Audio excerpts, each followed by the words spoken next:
I did bring her to the writer's room all the time because I was so nervous having my own show that I was like, I have to have a therapy. I'm like one of those people that has to have a schnauzer follow her everywhere. Dog people, thank you for coming back to Rescued by a Dog, the podcast about dogs who have actually saved their owners' lives. I'm Laura, the host of this podcast. Are you seeking the finest dog bed for your loyal companion? Well, lucky you. Look no further. Today's episode is proudly sponsored by Big Barker, the sole provider of clinically proven dog beds for large breeds. With a remarkable 10-year warranty and an extraordinary 1-year trial, their beds offer unrivaled quality and peace of mind. Backed by scientific research, Big Barker beds deliver superior orthopedic support, ensuring your furry friend experiences unparalleled comfort and joint relief. Don't settle for anything less.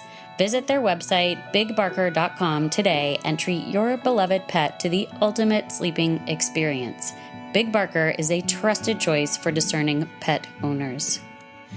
Today, you'll hear from the amazing actress Jess St. Clair and her husband, the writer Dan O'Brien. When they simultaneously developed cancers, the love of their pup Emma helped them survive. Hello, hello, hello. Can you hear me? Dan O'Brien and Jess St. Clair, I'm so happy to see your faces.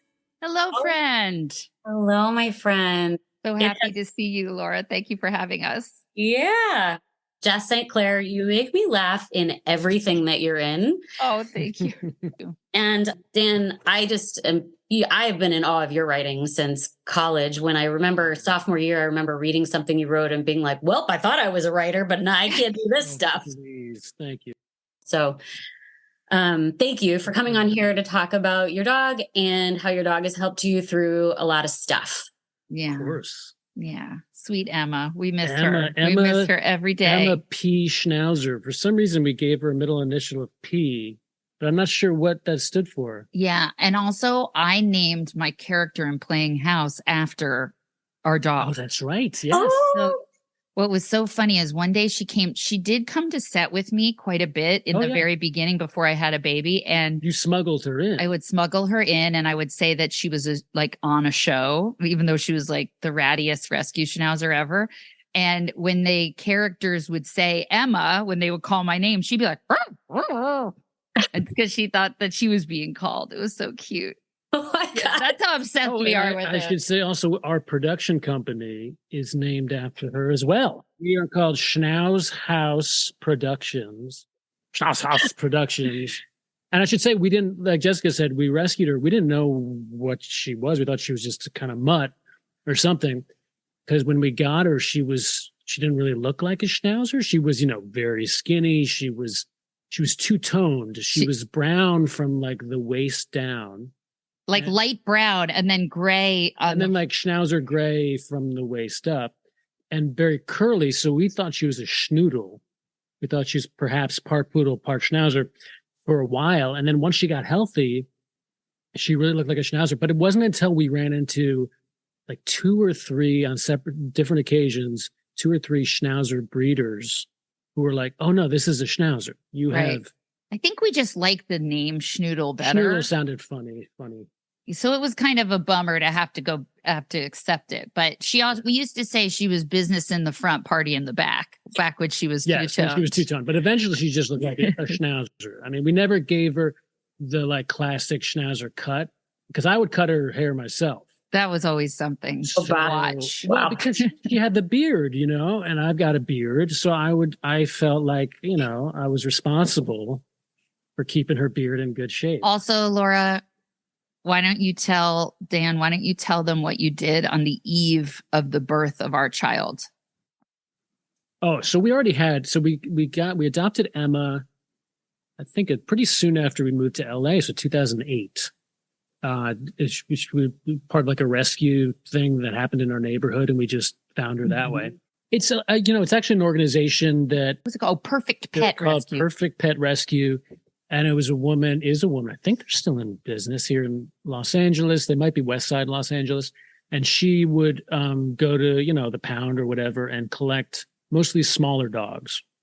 and then bring them to, we live in Santa Monica, so she'd bring them to the main drag in Santa Monica on the weekends. And, we were looking for a dog for weeks, if not months. And, it was kind of, a love at first sight, love at first walk experience. When we found Emma, she just felt right. She was about 23 pounds, depending on how many treats she was getting. As she got older, she would get a treat every time we passed by her. In the last couple of years. Yeah. Mm-hmm. Literally every time we passed her, I'd be like, here's another treat.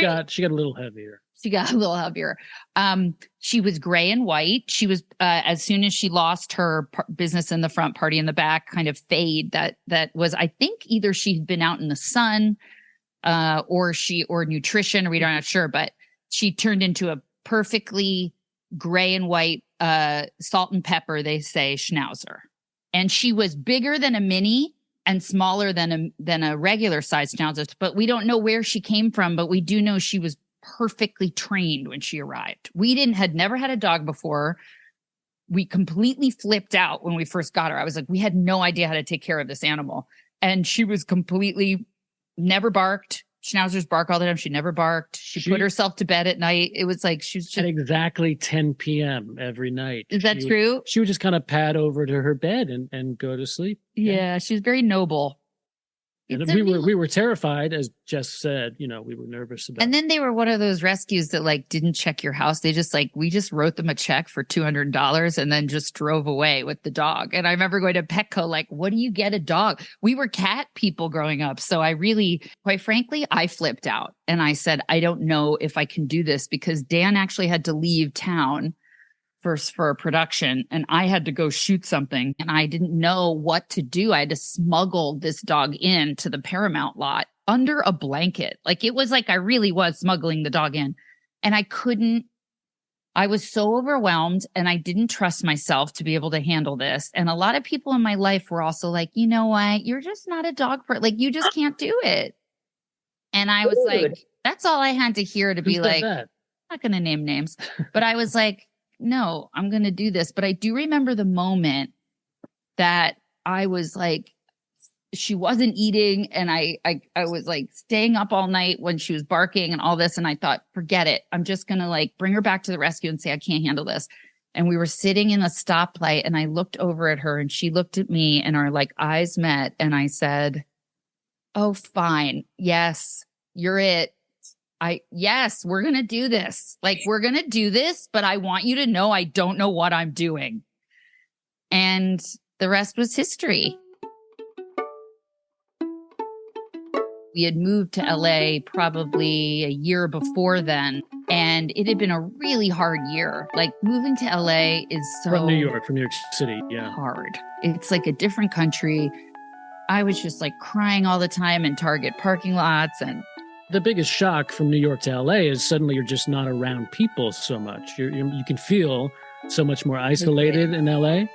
And that's another reason why we wanted a dog, because we could walk the dog around Santa Monica and you could chit chat with people on the street, on the sidewalk. Yeah. Santa Monica, where we live, has more dogs. I'd say this, I don't know where I read this, but more dogs per people than anywhere else. So, and I love to small talk. It's what feeds me. So when I felt like the cord had been ripped out of the wall when we moved to LA. I'm like, how do I get to the people? And then once we got a dog, I loved it here. Because now I can meet the neighbors and we just recently were at the birthday party of a dog, down the street. People in California are obsessed with their dogs.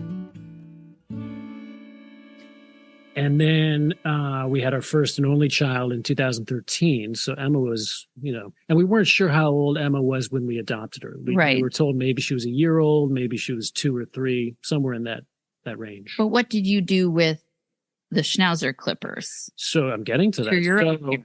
To my own hair, I gave myself a crew cut, with the dog clippers. Yeah, they're good. They're expensive. They are expensive. But when I got a text, it was like, look, I gave myself a haircut and it looks so insane. And I was like, wait, you did what? Because men always do crazy things right before the baby's born. Like they either buy a pickup truck, a gigantic television, or they take the dog clippers to their own hair. Yeah, I thought it was a pretty mild pre-baby freak out to have. To cut. Did it look good? It didn't look crazy. It didn't look crazy. It was just like, a little uneven in the back. It was like I just had the guard on. It was probably a little spotty. 3/4 of an inch or something. Kind of like what we would take the schnauzer to get, take a little off the top. Yeah. So no, I would often use those clippers, and I would be the one to groom her. Dan was ready for a baby far before I was, and he would hold Emma like a baby at the table after dinner, just like rock her. So she was definitely a baby surrogate for a long time. Oh, for sure. Yeah. And she was very docile, and like sweet, and she would put up with me. I don't think she enjoyed being cradled like a baby. Nope. Because schnauzers are pretty aloof in their way. Like they don't actually want to be on your lap all the time. But I would force her to do it. Yeah. This is so cute.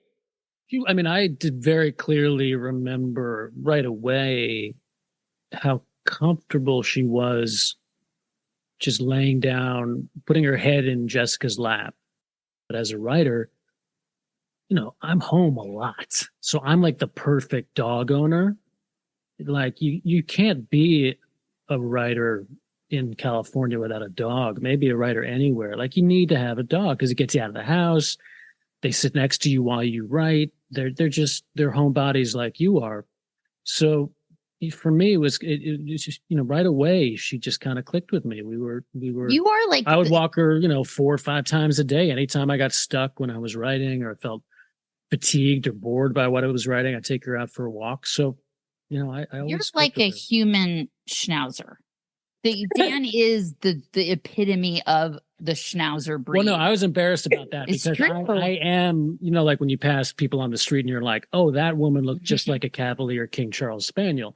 Yeah. And she's walking one. And that's how I was for sure. Especially as I got gray, as my beard got gray, I was like, oh God, I'm a doppelganger with my schnauzer. Dan needs another schnauzer. Like we have a really wonderful puppy, but I gotta tell you, I don't think Dan's heart will be fully whole until we get another rescue schnauzer. Oh, but I don't know how much of that was the breed and how much was just her, Emma, and how much was a rescue dog. Often rescue dogs have a certain temperament, maybe because of what they've been through, and maybe because on some level they're happy to be where safe. So I just loved pampering the dog. You did. You seem to think that Dan is also like a schnauzer in personality. In what way? Yeah, she's very self-possessed, very kind, very gentle, very noble, truthful. You feel like you would get like a truthful answer from her. I don't think she would know how to bullshit somebody. She was very stoic. So like schnauzers as a breed are very stoic. In that you wouldn't know they were, dogs are, but especially schnauzers, you won't know necessarily if they're sick because they'll hide it. She was there if you needed her, but like even when our daughter came home from the hospital, she very much understood, like, I am not going to push my way into this. Like, I want to give space for the baby. Actually, I felt a lot of guilt when we first had our daughter because I felt like Emma pulled away a bit, but it was like in deference. It was almost like she realized I had my hands full. Yeah. But she was always concerned. Like she would watch over. We read somewhere, and maybe this is total BS, but we read somewhere that schnauzers, hundreds of years ago were bred to kind of babysit children.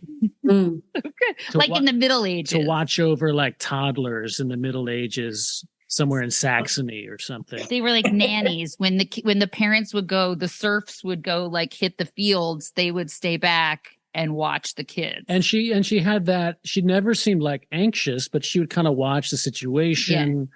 Yeah. She would put up with BB, pulling her ears when she was a baby, and just very stoic. calm, without being timid, Steadfast. She was noble. The word we used all the time was noble pooch, which I think is from Twelfth Night. I think that's a line from Twelfth Night. No, it's a noble. There's some reference to a noble pooch, a noble beagle, or something in Twelfth Night. And so, for whatever reason, that's the word. Before, when I was pregnant with BB, I was very sick for like 5 months. I, was nauseous day and night. And she was so instrumental in calming me down, because at night was the worst. And at about 6 o'clock, I would lay down in the bed and she would basically lay down next to me, basically laying her whole body on my belly. And that would actually make me feel not nauseous. It's like in Mexico, there's these hairless dogs that I had read people put on their knees to help their arthritis. That's what it was like. Spooning with this dog was the only thing that made me feel not nauseous. It was crazy. So already she was just this wonderful nursemaid in a way. And then, and then the baby came. And so, and should we lay out the timeline? So we adopted her in 2008. BB was born, our daughter was born in 2013. So we had her for about 5 years. And then in 2015, Jessica was diagnosed with stage 2 breast cancer. And then 6 months later, I was diagnosed with stage 4, but treatable colon cancer. It's exactly what you think it would feel like, a total nightmare. And also you're every day you just have to get through that day. Cause we also had a 1.5-year-old at the time. So it was we had to just get through the day, somehow not feel, too sick, and fake it for our daughter. So luckily we had somebody who was helping us take care of BB, but I would basically go out walking for 2 hours a day. It was kind of my thing to I would walk to a specific stairs and walk up and down the stairs and then back again. And it was my way of sort of gauging how healthy how strong I was at the time. And also walking was the only thing that would make me feel less stressed. But I would take Emma with me because I wasn't alone, even though I was so lonely. And I apologize.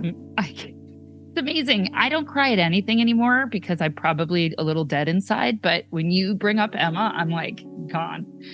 But yeah, she was with me, even though she, didn't know what was going on. It was I felt safe with her, so yeah, she was. And then at night she would, cuddle up with us and be on the bed with me. I know there are some dogs who can be really high maintenance, and that would have been really hard had we had that during that time.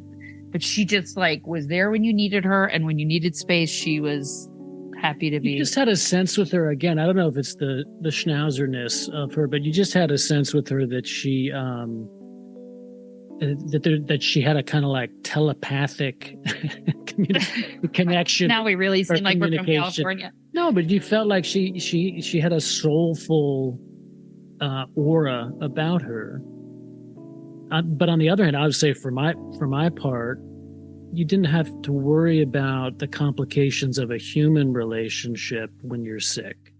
You didn't have to worry about, for example, when you're going through something like cancer, many people are scared away by it. So many friends and acquaintances become scarce. Many friends and acquaintances show up in a way you've never imagined before. But some people understandably are scared away or whatever. And so there was something just so helpful and unique about having this dog who knew you didn't feel well, maybe on some level knew you really didn't feel well. But she just understood, and she was there, and she was going to take a walk with you, or she was going to, keep you company. And I felt the other side has brought us this other little being who is Emma was an old soul for sure. Who knows? Emma might have been, I remember Oprah's talking about how if you have so many lives, at a certain point you get so noble and you figured out the secret of life, so you never come back. I feel like Emma is just up there. She's ascended. She's totally ascended. She's reached nirvana or something. Or I may not be able to get through this interview. Poor Dan. He's like, can we please have a minute where we're not crying about this dog? This is like our wedding day. I'm so sorry. I can't stop the more I cry, the drier this guy gets. Yeah, I'm dry as a stone. It's a good yin and yang. Oh God. I'm crying on the inside. I know. What I do is I cry.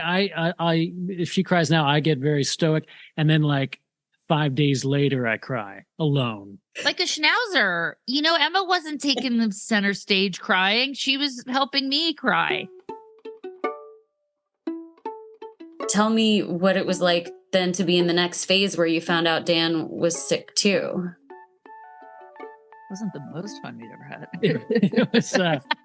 I mean, everyone always says unreal or surreal. I mean, I don't like surreal because it wasn't really dreamlike. It's just a heightened, crazy place to be. It's similar to any form of trauma, and trauma is relative. So we've all experienced some form of it. You feel somewhat outside of time and place, and I think it's almost a loss of identity. You don't quite know, aside from just the fear of dying or losing your loved one. You just don't quite know who you are anymore. And that's what, for me, since I was a kid, writing was a way to respond to trauma and to try to, to find a story about myself and about Jessica that made sense and it would help me through. And, like I said, Emma was just always kind of my silent writing partner. She was just always there with me. When I was ill, when I was feeling ill, I didn't really cuddle with her. I don't know if this is like a guy thing or something. Like to be touched when you're feeling sick. No, Some people like my experience was much more of like I've got to dig a foxhole and weather the shelling. You know what I mean? I need to sort of get through this and keep myself together, keep myself alive. So stoic. So Emma for me was somebody who was in the room or was in the house, and she became somebody kind of like what Jessica was saying about the walks, who could lead me back out into the world, lead me outside. There's a poem in that collection that you read, Laura, about how, during the worst of chemo, I had about 9 months of chemotherapy. No, 6 months, but 9 months with surgery too. I would tell myself if I could just walk to about 4 blocks from where we live and home, if I could make that walk, then it was kind of magical thinking, then I would survive. That was the idea. And 4 blocks from 20th Street to 24th Street on certain days was huge. And Emma was the one who went with me, she would slow down for me. And, so she was more of kind of like just my partner in terms of getting out of bed, if that makes sense. She was the reason. She's a good reason too, to get out. Yeah. And again, I'm the one, with both these dogs, I walk the dog because I'm home so much. Like, it felt there's something of the everydayness of her was huge, was important to me. Do you know what I mean? Was helpful to me. The fact that I was doing something mundane again by taking her for a walk. I needed that because everything else felt chaotic and crazy and terrifying, So she was helpful in a kind of like just how normal it was to be able to walk her if I could do that. One thing that I think people won't know because they haven't been Facebook friends with Dan for a long time too, is that even during the cancer period, the pictures of Emma were nonstop. It was like all you would see. And so like, you see other people's dogs and you're like, that looks like the dog looked last week, but I still love seeing them. Listen, people have had to unfollow Dan or mute him and he understands. No, I accept that. I mean, it's twofold. For years, I just took pictures of Emma. And then once I had a daughter, I was taking and still am posting a million pictures of her. And I accept that is too much for many people. But I love it. Expected, right? But the people who like it, then I feel like they get me because I don't have many hobbies. You know what I mean? It's like I like running, And I like taking pictures of taking pictures of my dog, taking pictures of my daughter. Sometimes I make it in. If I've brushed my hair, he's allowed to take my picture. If he's had hair and makeup first, then she makes it in when she's coaching your daughter's team.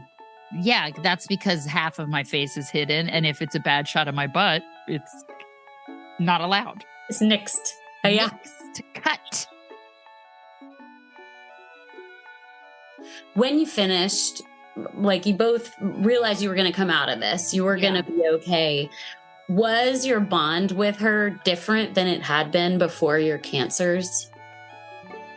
I mean, you really couldn't get closer to Emma than we were. So like, I wouldn't say that it deepened because just we were always so close. The thing that was most challenging is then like as she got older, she started to get dementia, and that was really hard. And I know I don't want to be a bummer, but that was the hardest part. Yeah, it felt like it, once we started to feel, because you finish cancer treatment, it's not like you dust your hands off and go phew and it's all over. You don't know. There's so much ambiguity and fear that you have to process for years afterwards. Yeah. So, it was kind of a crossfade between us coming out of treatment and Emma starting to, really age. And the dementia. And then she was eventually diagnosed with lymphoma, but that was a pretty slow process as well. So, yeah, I don't know. We kind of transitioned into helping her and trying to figure out the best way to take care of her. Yeah. As she got, old and sick. And it was, it was a real gift to be able to take care of her because of how much she took care of us. It was also extremely triggering, though, for her to have, a form of cancer. Like, it was very hard when she was getting, and then we decided to get, because we are completely insane. We were like, well, of course, we're going to have to take our life savings and give her chemo. So we did that for her. And actually, we got an extra year with her, which was really beautiful. But I remember speaking to my astrologer, Heidi Rose Robbins, when I got the news that she was sick, and I said, I don't know what to do. And she said, I think Emma knows that you guys are okay, and she can go now. So Emma died, and we all, and all of my little dog friends around, people, humans and their dogs, they all knew it was happening, and we hugged and we cried early in the morning. And then another one of the dogs, another schnauzer actually passed away, and I held her owner, and we cried. And another dog around the corner passed away. And it's like we're all celebrating in the new puppies, but also checking in on the old ones too, And it's such a special way to feel community in a place, in a city where it can feel very isolating. If Emma were here and she understood human English, what would you like to say to her? I'm very simple. I would just want to say thank you. That's what I was going to say. Thank you for the gift of her affection and her presence in our lives for 15 years, especially during some very difficult times. And I would want to say, that I hope we returned her love in kind, Yeah. And that we can't wait to see her again. Well, I can wait a little while. No, I know, but it will be nice to see her again. I know wherever she is, I hope wherever she is really wonderful. And I know she's also hopefully looking over us. I do think we all have that team of light and I think probably your pets are a part of that, at least just sending positive energy, One of the things I loved about her is that I did bring her to the writer's room all the time because I was so nervous having my own show that I was like, I have to have a therapy. I'm like one of those people that has to have a schnauzer follow her everywhere. And so I never had her on a leash. That's the other thing. It's like where's she come from? I don't know, but she would just follow me into meetings. And it would be like me and my schnauzer. The other thing that was wild she did was, so in the summers, the coyotes come down from the mountains, Santa Monica Mountains. And that's when you see a lot of like, cats have gone missing and all that. So I was walking Emma at like 10 p.m. and a coyote jumped out and tried to get her on her leash. And when I tell you, Emma went bananas on this coyote. Like, I mean, I was like, whoa, okay. Like, so we're talking about this docile schnauzer went crazy. And I'll never forget the look on that coyote's face. He was like, I gotta get out of here. And like, just like skittered down the street. Okay, so Dan's going to read this beautiful poem.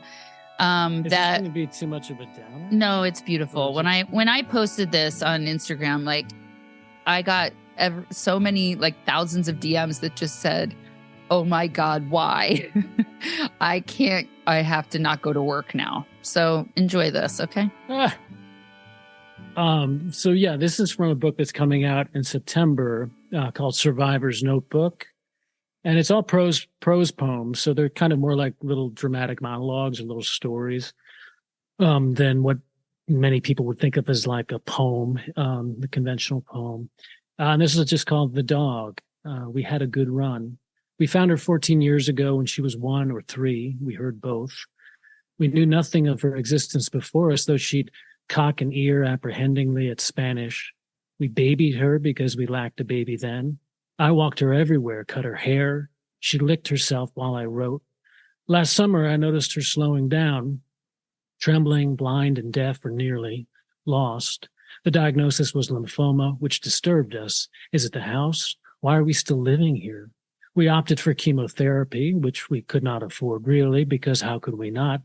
She had warmed my wife's body in our bed after the mastectomies, the infusions, the radiation. She left me alone after my diagnosis during the dismal months of my purgation because she sensed my shame, or she was afraid.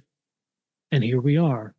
I drove her to the vet and read and dozed and fretted in the parked car, then led her home, stunned and timid, like my wife after chemo, like me. Then she'd sleep all afternoon. I'd listen for her subtle breaths. She suffered a seizure one morning across the threshold of our front door. The stairs were often daunting, but I pushed her, pulled her, hoping to build her up, tapping at her heels. She had her days. Nights she paced and stared through the window at the yard and the apparition of a coyote that peed upon the slates where she had peed in sunlight. Or she studied herself, the reflection she didn't recognize. Or did she? Sometimes she looked as if she were waiting to greet another dog she could see unhurriedly approaching. With the winter, she declined, the orbital pacing around our island. Where was she? Who were we again? Our daughter cried, anticipating the mystery. My wife and I constantly cleaning up what the dog's body no longer retained, reminding me, unfortunately, of the leakage after my surgery, my body in spasm in bed spurting through sutured holes. Still I walked her, gently pushed and pulled and lifted her in my arms. My wife fed her chicken while the technician administered the drug. I smoothed her ears. A blur leapt free of her last exhalation. And that's the poem. Yep, that's really that's really beautiful. That's it. Thank you for sharing that. Oh God. Jessica cries, and I have to put it all into a prose poem. That's the way I do. That make other people cry. If you don't like dogs, I don't know what's wrong with you. Like, and I don't, quite frankly, need to know you because you might be a psychopath. Yeah. The cats are. Yeah, but most people like cats also like dogs. But like, if you're not an animal person, okay, something's wrong with you. They are like a healing poultice, to use a phrase from the olden days. They're like putting a healing pack on you. And like, I do believe that they heal you, that you heal faster with them. And that, like, the Long Island medium, now we really are going to sound LA, but the Long Island medium, Teresa Caputo, says that when you pass over to the other side, the first thing you see is your dog. They come, or your pet, they come running over this hill because they want to show you that you're safe here. I can't think of anything more beautiful. And also when I heard that, I was like, of course that's what happens. Of course they're waiting for you.